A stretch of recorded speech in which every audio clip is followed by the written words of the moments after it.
அப்படின்னு சொல்கிறேன். சார், இவர் விஜய் மாநாட்டில் வந்துட்டு மிஸ்டர் மோடி அங்கிள் விஷயம் பற்றிலாம் சொல்லியிருக்காரு. அது அவருடைய பேச்சு எப்படி சார்?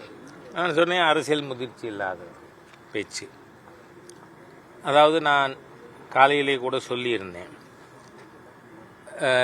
விஜய் அவர்கள் இன்னும் கொஞ்சம் ஆழ்ந்து படிக்கணும், விஷயங்களை தெரிஞ்சுக்கிட்டு ரியாக்ட் பண்ணட்டும். ஒரே மேடையில் விவாதித்து பார்ப்போம்.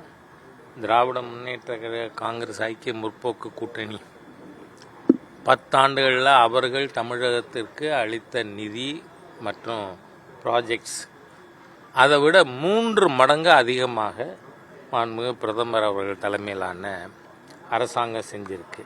அதோடு மட்டும் இல்லை, தமிழக மக்கள் நன்கு அறிவார்கள். இவ்வளவு தமிழுக்காக பேசுகிறாங்களே திராவிடியன் பார்ட்டிஸ், இவரும் அதே இதைத்தான் கையெடுத்திருக்கார். ஏன்னா அவருக்குன்னு அரசியல் கட்சிக்கு சொல்லிக்கொள்ள யாரும் கிடையாது. இப்போ பாரதிய ஜனதா கட்சின்னா ஜனசங்க காலத்திலிருந்து நாங்கள் தேசியவாதிகளாக ஆர்எஸ்எஸ்ல பயிற்சி பெற்று வந்திருக்கோம். ஒரு பாரம்பரியம் இருக்குது. அந்த மாதிரி விஜய்க்கு ஒன்றுமே இல்லைங்கிறதுனால எடுத்தேன் கவிழ்த்தேன் என்று பேசியிருக்கிறார். தமிழகத்திற்கு இதுவரை மாண்புமிகு பிரதமர் மோடி அவர்கள் தலைமையிலான ஆட்சி செய்திருக்கின்ற அளவு எதுவும் செய்யலை. அது மட்டும் இல்லை, பெனாரஸ் இந்து யூனிவர்சிட்டியில் தன்னோட சொந்த தொகுதியில் தமிழ் கற்றுக் கொடுப்பதற்காக பாரதியாருக்கு ஒரு இருக்கை.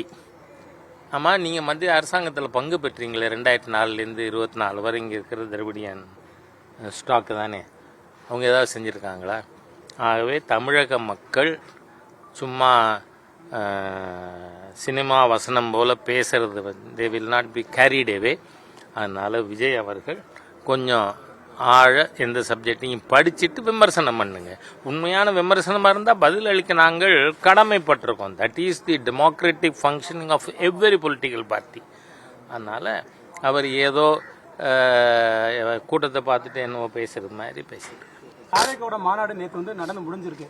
கடந்த சில மாதங்களுக்கு முன்னாடி நடந்த முருகன் மாநாட்டையும் அந்த தாவேக்கா மாநாட்டையும் ஒப்பிட்டு அந்த சமூக வலைதளங்களில் காட்சிகள் போடுறாங்க.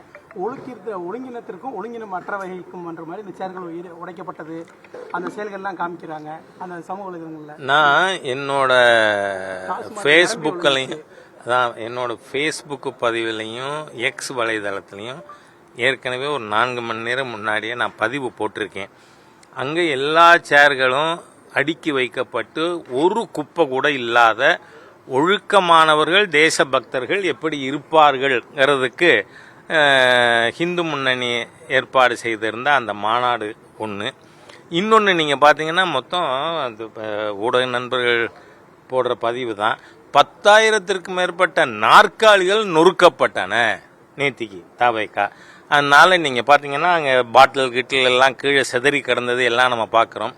இப்படி ஒரு மாநாடு நடந்தாலே அந்த இடத்த அலங்கோலப்படுத்தின ஒரு கட்சி ஆட்சிக்கு வந்தால் தமிழ்நாடு எவ்வளோ அலங்கோலமாகுங்கிறத நேற்று தாவேக்கா மாநாடு மக்களுக்கு வெளிச்சம் போட்டு காட்டியிருக்கு.